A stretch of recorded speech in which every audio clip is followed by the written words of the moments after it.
We are called to get along with others, even if they may be difficult, and sometimes we may be the one that is difficult to get along with. Good morning. This is Pastor Ernie Lewis of the Blue Point Church in Sisney, Illinois, with your thoughts for Friday. The Christian is called to not render evil when others do evil against us. We are told to live by the golden rule, to do unto others as you would have them to do unto you. And of course, blessed are the peacemakers, for they shall be called the children of God. But that's not always an easy task. Paul says to the Romans in Romans 12 and verse 18, if possible, so far as it depends on you, live peaceably with all men. Now, I know many will claim that it's just not possible to live peaceably with some people. But that may be a scapegoat for those who aren't really trying to make peace. We all know someone that may be a troublemaker or just causes trouble for us. But I don't think this phrase is to excuse our actions that may be less than kind to others that we don't like or may be challenging to live with.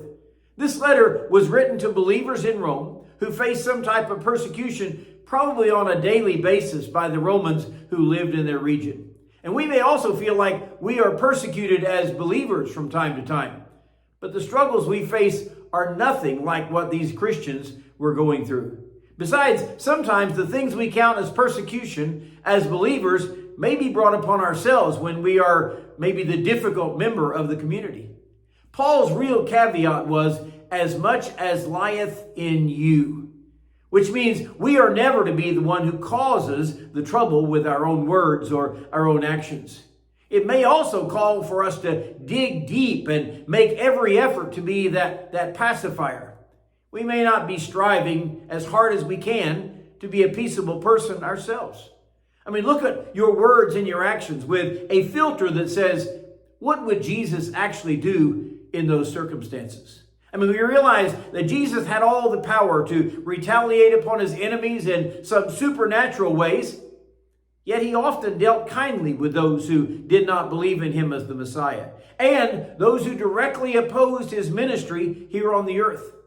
So what can I do differently when confronted with a difficult person or facing some real attacks from those who are not seeking peace by any means?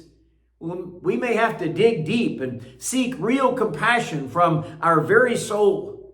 Whatever we face, let's make sure that if there is any possibility whatsoever, let's make sure that we seek to live peaceably with all those around us. And if we cannot find a peaceful solution, we're still not released to be unkind to others in any way.